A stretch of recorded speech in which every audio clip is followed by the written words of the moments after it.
Understand English but can't speak? Speak simple. Speak confident. English Boost. Boost your English. Hey Sarah, how's your morning going? I had a coffee and a quick walk, so I feel ready to chat. I hope you are feeling good too. Pretty good, Alex. I was just thinking about today's topic, understanding a friend's bad day. I love talking about how we can help each other. That's a great start. Many people only say I'm sorry, but there are many other simple phrases we can use. Today we will learn a few that sound caring and natural. I remember last week my friend Maya had a rough day at work. She came home feeling upset, and I wasn't sure what to say. It made me realize I need better words.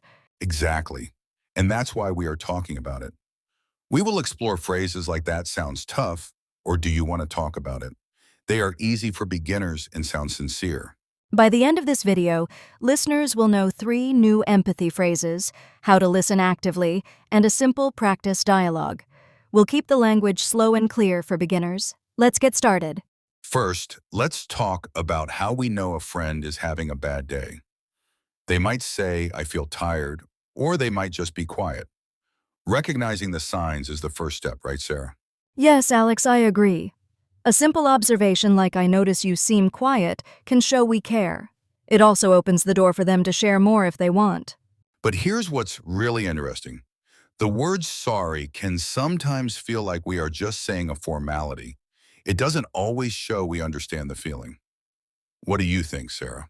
I think you're right. Saying "I'm sorry" might sound like we are just ticking a box.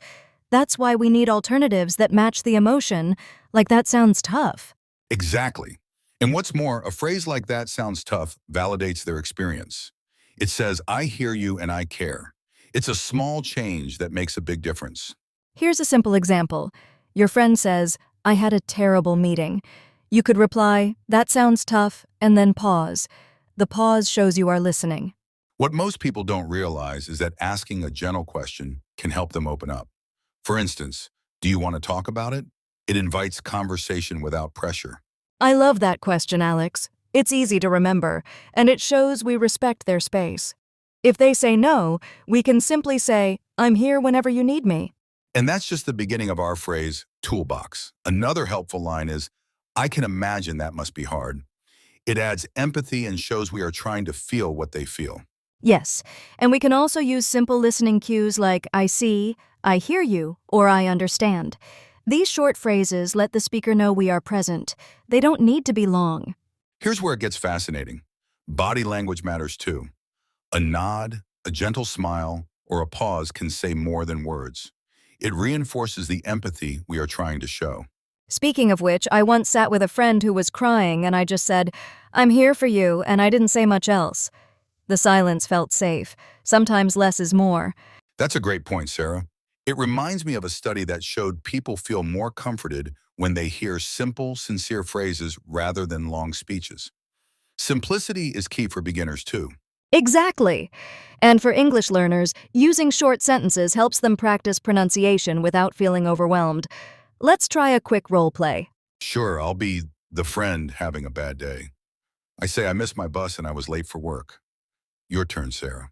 I could say, "That sounds tough," and then ask, "Do you want to talk about it?" Or I could add, "I can imagine that must be hard."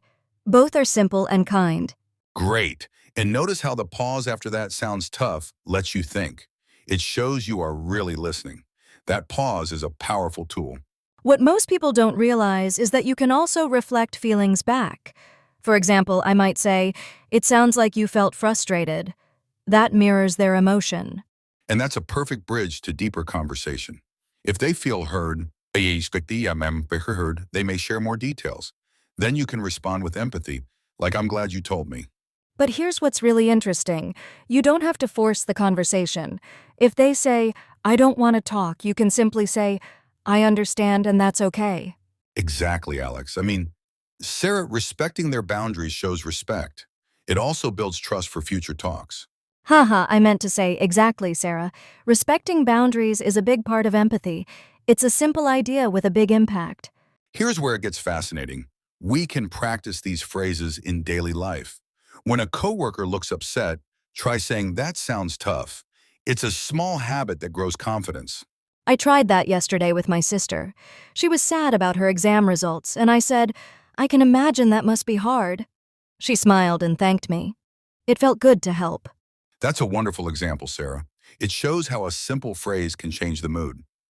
Listeners can try it today with a friend or family member. And the real game changer is listening without interrupting. Even a short phrase like I hear, you can make a big difference. It tells the speaker they are not alone. What's particularly interesting is that these phrases also improve our own English. Repeating them helps with pronunciation and confidence. Win-win for language learners. Exactly. And we can write them down, practice with a partner, or even record ourselves. The more we use them, the more natural they become. Let's recap the main phrases we covered. That sounds tough. Do you want to talk about it? I can imagine that must be hard. I hear you. I understand. Simple, right? Yes, Alex, and we added listening cues like I see and a gentle pause. All of these help us be better friends and better English speakers. Before we finish, let's answer a quick question from a viewer. They asked, how do I know which phrase to use? My answer is to match the feeling they expressed. Great question. If they say I'm stressed, you could say, that sounds tough. If they just seem quiet, you might say, I notice you seem quiet, and then wait. And if they ask for space, we respect it with I understand, and we let them know we are here later. That shows empathy without pressure. Exactly, Alex.